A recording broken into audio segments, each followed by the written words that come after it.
Sebelumnya, izin memperkenalkan diri, aku Naiswa Nadia Larsita Ramadhani Siregar, biasa dipanggil Naiswa, aku dari ASP 213. Oke, langsung aja. Jadi apa aja sih yang mau kita pelajari di sini? Jadi yang mau kita pelajari itu adalah konsep derivatif parsial, terus nanti juga ada penerapannya dalam bidang ekonomi, seperti itu ya kira-kira. Jadi untuk teman-teman sekalian, kita akan bersama selama kurang lebih beberapa menit ke depan untuk belajar bersama mengenai derivatif parsial ini. Oke, langsung aja. Jadi konsep derivatif parsial itu nanti ada fungsi dengan dua variabel atau lebih. Nah, jadi kan kita mengenal tuh yang namanya jadi gini. Nah, kan biasanya kita tuh taunya gini, ax kuadrat tambah bx tambah c sama dengan 0, atau ax kuadrat tambah bx sama dengan c, gitu kan ya. Nah, tapi kalau kita berbicara tentang fungsi dengan dua variabel atau lebih, berarti akan ada variabel lain selain variabel x, atau bisa dibilang ada dua variabel di dalamnya. Jadi nanti bisa gini, axy kuadrat ditambah ax kuadrat y, terus ditambah ay ditambah bx ditambah c sama dengan 0. Nah, jadi nanti di sini itu kita akan menemukan dua variabel, yaitu si variabel x dan si variabel y. Nah, kira-kira seperti itu ya teman-teman. Jadi seperti yang terlihat di sini. Nah, ini aku hapus dulu ya ini. Nah, jadi seperti yang terlihat di sini itu ada ini yang si z sama dengan fxy sama atau q sama dengan flk. Jadi yang ini, yang dua ini, yang ini sama yang ini itu melambangkan bahwasanya ada variabel x dan variabel y di dalam fungsi tersebut gitu. Jadi langsung aja kita ke slide selanjutnya. Oke, sorry.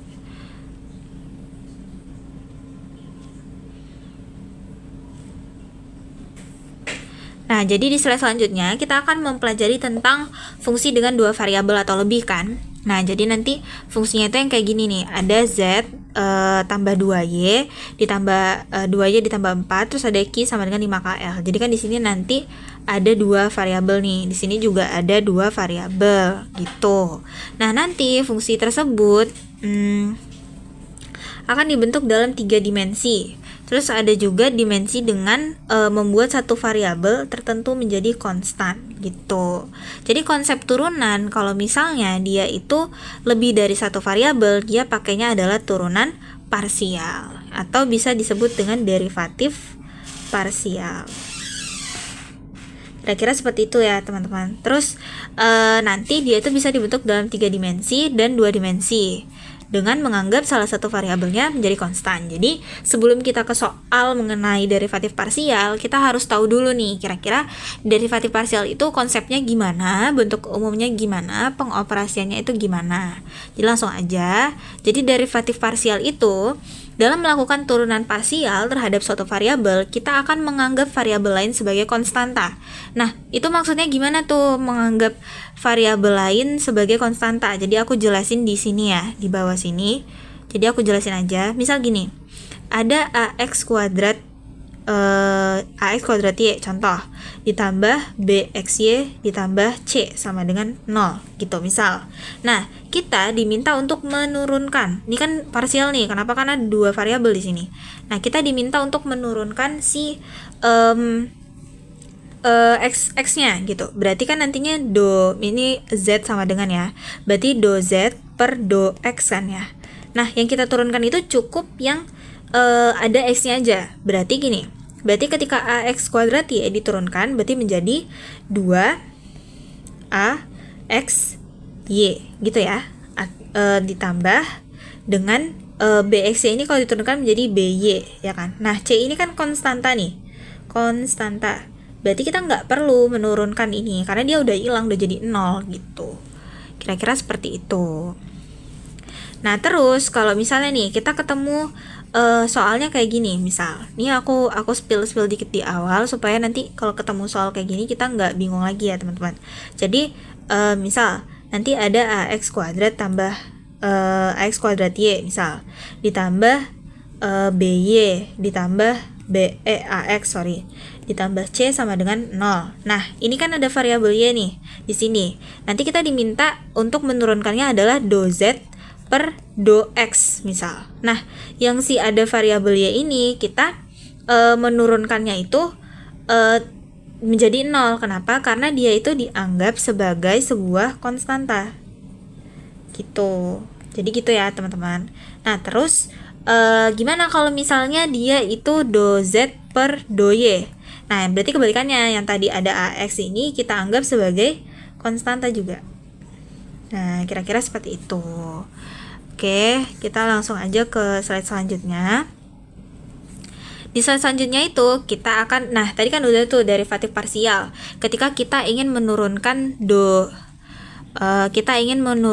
do z terhadap do x atau do z terhadap do y gitu kan ya. Nah, tapi gimana caranya kalau misalnya ada diferensial total di sini?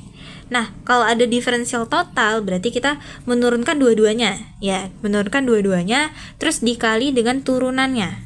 Nah, gini. Jadi do z per do x kan berarti turunan z terhadap x dan turunan z terhadap y. Terus dikalikan masing-masingnya ini dikalikan dengan turunan x. Ya, kalau ada dx itu berarti turunan terhadap x tapi yang biasa terhadap x, tapi yang biasa pakai cara yang biasa. Gitu juga dengan dy ya, sama aja. Gitu kira-kira. Terus nanti ada juga kita ada beberapa soal atau beberapa keadaan soal di mana dia pakainya itu adalah delta. Jadi kalau kita ketemu delta sebenarnya sama aja sih ini. Ini tuh sama aja gitu. Jadi dia delta z itu sama jadi do z per do x dikali delta x ya, bukan delta dx tapi delta x. Jadi ini pakainya delta x terus do z per do y dikali delta y, seperti itu. Terus kita lanjut ke slide selanjutnya lagi. Nah, ini kita langsung ke contoh soal. Jadi contoh soalnya nih, nah, ini sebenarnya jawabannya ada di slide selanjutnya, tapi kita coba ngerjain bareng-bareng. Jadi buat teman-teman yang mau nge-pause dulu buat ngerjain soalnya, boleh banget di-pause aja dulu sambil nyoba-nyoba, atau kita langsung aja ke soalnya. Nah, ini ada z sama dengan 2x kuadrat ditambah 3xy ditambah 5. Nah, kita mau menurunkan dia dari do z per do x dan juga do z per do y gitu kan ya. Nah, berarti caranya adalah berarti gini, untuk dia yang diturunkan terhadap x kita fokus ke x-nya aja gitu. Kita fokus ke x-nya. Berarti kita menurunkan si x kan ya. Nah, caranya gimana? Berarti kalau kayak gini, gimana ya? Ini yang kosong di sini aja deh. Ini nomor 1 ya, berarti nanti dia do z per do x itu sama dengan 2x kuadrat. Berarti jadinya jadinya nanti 4x ditambah 3y. Nah, ini kan kalau ini diturunkan itu kan jadinya gini kan, 3x pangkat 1 dikurang 1 dikali y. Berarti kan 3x pangkat 0 y. 3x pangkat 0 itu kan semua apapun yang dipangkatkan 0 kan 1. Berarti 3y sisanya gitu. Jadi inilah hasilnya 4x tambah 3y. Terus kalau misalnya ini gimana? Nah, kalau yang ini nanti dia do z per do y itu sama dengan, kita fokus ke yang ada y-nya. Nah, berarti kalau yang nggak ada y kita anggap sebagai apa? Kita anggap sebagai konstanta. Berarti 2x kuadrat ini kita anggap kalau turunin 0 gitu. Sisanya adalah 3y. Nah, ini kan juga konstanta jadi 0 kalau kalau diturunkan gitu. Lanjut. Nah, nanti sama kan jawabannya nih ada 4x tambah 3y sama ada 3x gitu kira-kira. Terus kalau misalnya kita mau mencari diferensial total tadi di sini kalau nggak salah ada soal nggak ada ya. Oke, langsung aja ke sini diferensial total. Berarti kalau misalnya kita berbicara tentang diferensial total itu tuh tadi do z per do x-nya hasilnya berapa? 4x tambah 3y kan ya? Ya kan? Nah, terus kalau yang ini, yang do z per do y-nya itu ada di 3x, ya kan? Dikali dengan dx sama dy. Ya, turunan dari x dan turunan terhadap y gitu, kira-kira. Lanjut ke contoh 2. Nah, ini adalah salah satu contoh penerapan daripada derivatif parsial ke dalam hukum permintaan maupun hukum penawaran gitu. Jadi kita menghitung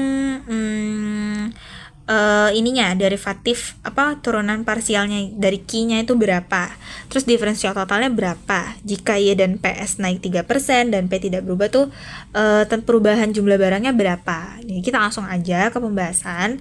Kalau yang pengen ngerjain dulu boleh di pause dulu, nggak apa-apa, tapi kita langsung aja ya.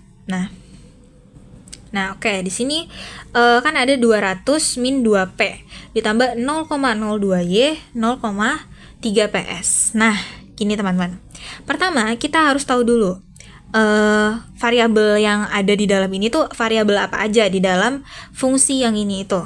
Nih yang ini fungsinya itu variabelnya itu ada apa aja sih gitu. Nah jadi nih yang ini, ntar aku gini dulu. Oke, jadi kita buat ke sini dulu. Oke, nah nice. Nah jadi variabelnya itu nanti ada P, variabel Y dan variabel PS. Nah ini jangan terkecoh ya teman-teman. Kalau misalnya nanti ada variabel P dan variabel PS itu beda. Oke, beda ya. Jadi jangan disamain gitu. Karena dia beda ya. Kalau yang ini itu untuk harga substitusinya. Kalau yang ini itu untuk ininya tadi. Sorry. Ya, untuk ini kan harga barang tuh, harga barang. Ini untuk pendapatan. Ini untuk PS gitu. Ya, jadi langsung aja di sini berarti karena dia P, Y sama PS, berarti kita harus menurunkan doki terhadap do P, terus doki terhadap do Y, dan doki terhadap do PS. Gitu ya teman-teman. Jadi langsung aja. Nih, ini udah ada nih. Kalau misalnya doki per do P, berarti kita fokus ke variabel P aja. Selain variabel P, kita anggap sebagai konstanta. Artinya kalau dia diturunkan artinya berapa? 0 gitu kan ya. Berarti kalau yang ini nih, kalau misalnya untuk ini aku buat warna biru ya. Kalau yang ini aku buat warna merah, ini aku buat warna hijau. Jadi biar beda. Nah, sekarang kita ke yang biru dulu. Berarti ini ya. Nah, yang ini kan ya. Nah, berarti minus 2P. Nah, kalau diturunkan minus 2P berapa? Minus 2 gitu. Selanjutnya, kita fokus ke yang ada variabel Y. Variabel Y itu berarti yang mana? Yang ini kan ya. Nah, berarti berapa? 0,02Y diturunkan. Berarti jadinya 0,02 gitu. Terus kalau misalnya kita kalau ke PS berarti kita fokus ke yang ada PS, yaitu yang ini. Berarti 0,3 PS diturunkan jadi 0,3 gitu. Jadi diferensial totalnya itu adalah minus 2 DP 0,02 DY dan 0,3 DPS. Nah ini tuh dapatnya dari mana? Ini tuh dari yang ini minus 2 kan ya. Ini 0,02 0,03. Terus kalau misalnya kok ada DP DY DS sih ada DPS sih gitu. Ini dari rumus yang tadi. Yang itu yang doki per do P terus dikalikan dengan DP ditambah doki per do Y dikali DY gitu ya, ditambah doki per do PS dikali DPS gitu. Nah jadi ini turunan PS-nya kita lihat ini di penyebutnya itu dia turunan parsial terhadap apa gitu. Terus ada juga perubahan inkremental. Nah, perubahan inkremental ini terjadi karena itu tadi jika Y dan PS naik 3% nih naik 3% dan P-nya tidak berubah. Berarti kalau P tidak berubah kita anggap apa? 0 gitu ya. Kalau P naik 3%, baru 3%. Perubahan jumlah barang yang diminta. Berarti kita nyari apa? Kita nyari delta gitu kan ya. Delta itu tadi apa? Perubahan inkremental. Nah, berarti perubahan inkremental itu pakai rumus yang mana ya? Pakai rumus yang tadi yang ada di sini tuh. Di slide slide ke-6. Oke, berarti kita langsung aja perubahan inkremental ini nantinya aku hapus dulu ya. Ini sangat-sangat crowded banget nih. Oke, aku mau nyatetnya di sini sih soalnya biar biar nggak kelihatan pusing banget, karena sebenarnya turunan itu bisa dikerjain, bisa kita kuasain kalau kita sering latihan soal, sering ketemu soal-soal aneh-aneh, tuh insya Allah bisa gitu. Perubahan inkrementalnya berarti delta Q ya. Delta Q ini kan minus 2 tuh dari yang itu 0,02 terus 0,3. Terus karena dia P-nya itu tidak berubah, Y-nya berubah sebesar 3% dan PS-nya berubah sebesar 3%, maka langsung aja dikalikan. Berarti minus 2 dikali 0 itu kan ya. Berarti hasilnya berapa? 0,96. Gitu aja. Oke. Langsung kita ke slide selanjutnya. Nanti ada yang namanya turunan parsial. Nah, turunan parsial kedua, jadi second order partial derivatives, itu adalah turunan kedua daripada turunan parsial yang tadi kita kerjain. Jadi kalau nanti kita taunya tuh fx doang, sekarang nanti namanya fxx atau zxx atau lxx, nanti juga ada lxy gitu ya kira-kira. Nah, jadi langsung aja kita ke soalnya. Soalnya itu di sini dia tuh udah diturunin duluan ya di sini. Sorry, ini mana ya? Oh ini. Nah, ini kan ada fx-nya nih. Dia turunan terhadap x dan turunan terhadap y. Jadi, ketika kita mau menurunkan 2 kali, berarti kita harus melihat kedua variabelnya. Jadi nanti kita turunkan z terhadap xx, z terhadap y, terus zxy maupun zyx. Nah, ini tuh bisa aja sama ya teman-teman. Jadi ini ininya sama, tapi ada beberapa kasus atau beberapa soal yang hasilnya nggak sama. Jadi tuh dia bukan selalu atau serta-merta selalu sama antara zxy dan zyx gitu. Tapi ada beberapa kondisi di mana dia hasilnya nggak sama gitu. Jadi tetap harus kita cari dua-duanya ya gitu. Terus kita juga harus paham nih cara ngerjainnya gimana. Jadi langsung aja supaya paham, langsung aja kita ke soalnya. Nah, berarti kalau misalnya fxx itu nanti jadinya cara ngerjainnya adalah ini rumusnya. Do per do x dikali do z per do x sama dengan ini. Ini sih yang perlu kita ini ya, yang perlu kita garis bawahin gitu. Pokoknya dia nantinya do per do x dikali do z per do x. Terus ada do per do y dikali do z per do y gitu. Terus kalau dia x ya berarti do per do y dikali do z per do x. Kenapa dia per y? Karena dia perubahan yang keduanya itu terhadap y. Tapi kalau dia perubahan kode yang terhadap x, ini x berarti kita do per do x gitu. Kalau misalnya berarti gini. Misal ada fxy, terus nanti ada fyx, berarti ini perubahan keduanya terhadap x, perubahan keduanya terhadap y gitu ya. Oke, langsung aja. Contoh 3. Tentukan turunan parsial pertama dan kedua daripada fungsi ini. Nah, gimana nih cara nuruninnya? Nah, pertama-tama kita turunkan dulu dia dalam bentuk parsial pertama. Jadi kita turunkan terhadap L dan kita turunkan terhadap K gitu ya. Berarti kayak gini, tapi ini aku jabarin lagi. Berarti gini, FK itu sama dengan, nah turunkan yang K-nya aja. Berarti kalau K diturunkan nih ke depan ya, ke depan jadinya. Berarti 0,3 dikali 10 dikali L pangkat, karena L nggak diturunkan, berarti pangkatnya tetap 0,7 dikali K, 0,3 dikurang 1 gitu.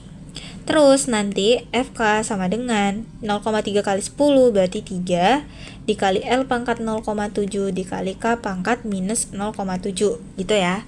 Jadi tuh dia tuh menyesuaikan apa yang kita turunkan. Kalau misalnya kita turunkannya terhadap K, ya udah berarti yang kita fokuskan K-nya aja, L-nya jangan diganggu gugat. Tapi kalau misalnya kita turunkan terhadap L, berarti kita fokus ke L-nya aja, K-nya nggak usah diapa-apain gitu, nggak usah diapa-apain koefisien dan pangkatnya gitu ya teman-teman. Jadi langsung aja buat yang FL. Berarti kalau dia FL, berarti kan dia awalnya 10L 0,7 K 0,3. Kita fokus ke L. Berarti 0,7 kali 10L pangkat 0,7 kurang 1 dikali K 0,3 gitu. Berarti FL sama dengan 7L pangkat 0,3 dikali K pangkat 0,3. Gitu ya. Sorry, ini minus minus 0,3. Nah, selanjutnya kita mau cari turunan kedua. Berarti kalau misalnya kita mau cari turunan kedua,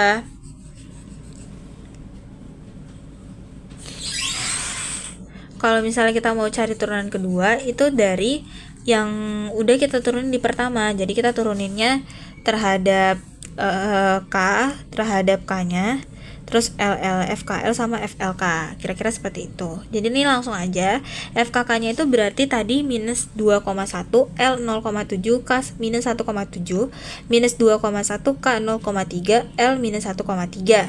Nah, ini dari mana? Gitu. Kalau FKK berarti kita nuruninnya terhadap K. Tadi kan kita udah nurunin nih di sini kan. Kita udah nurunin, aku pindahin ke sini ya. FK sama dengan 3L 0,7 kali K minus 0,7. Terus kita mau nurunin FKK, berarti kita fokus ke K-nya aja. Berarti 0,7 dikali 3, L-nya tetap 0,7 dikali K pangkat minus 0,7 minus 1. Nah, konsepnya sama aja, pokoknya dia sama aja kayak konsep turunan. Cuman tuh kita harus tahu atau kita harus mengerti variabel apa yang diturunkan gitu. Jadi FKK sama dengan 2,1 L pangkat 0,7 dikali K pangkat minus 1,7 gitu ya. Terus selanjutnya kalau kita udah sampai sini sama kan ya hasilnya. Terus kita lanjut ke yang FLL. FLL sama dengan, kita buat lagi aja yang tadi. Sorry, ini aku hapus satu. Berarti ini aku balik lagi ke sini. Berarti ini FL itu sama dengan 7K 0,3 dikali L pangkat minus 0,3. Terus kita mau cari FLL, berarti kita fokus ke angka L-nya aja. Oke, jadi kita fokus ke angka L-nya aja. Berarti sama dengan, kenapa nih kuning-kuning? Nah, ini berarti ini sama dengan, nah kita fokus ke L-nya aja ya. Berarti 7 dikali minus 0,3 dikali K pangkat 0,3 dikali L minus 0,3 kurang 1 gitu ya. Oh ya, aku lupa di sini pakai minus juga ya. Nih. Soalnya ini pangkatnya tuh minus, jadi dia ikut minus di sini. Terus FLL sama dengan minus 2,1 kali K pangkat 0,3 kali L pangkat minus 1,3 gitu. Terus kalau misalnya FKL atau FLK sebenarnya itu sama aja ya. Kalau nanti aku nyontohinnya satu aja mungkin, karena di sini udah dibilang hasilnya sama. Jadi kita juga mempersedikitkan waktu.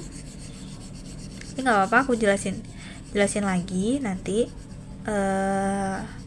Di sini ini itu kalau dia FKL berarti terhadap K terhadap L gitu, 3L 0,7 dikali K pangkat minus 0,7, kita turunin terhadap L, berarti 3 dikali 0,7 dikali L pangkat 0,7 kurang 1 kali K pangkat minus 0,7, berarti 2,1 dikali L pangkat 0,3 dikali K pangkat minus 0,7 gitu ya.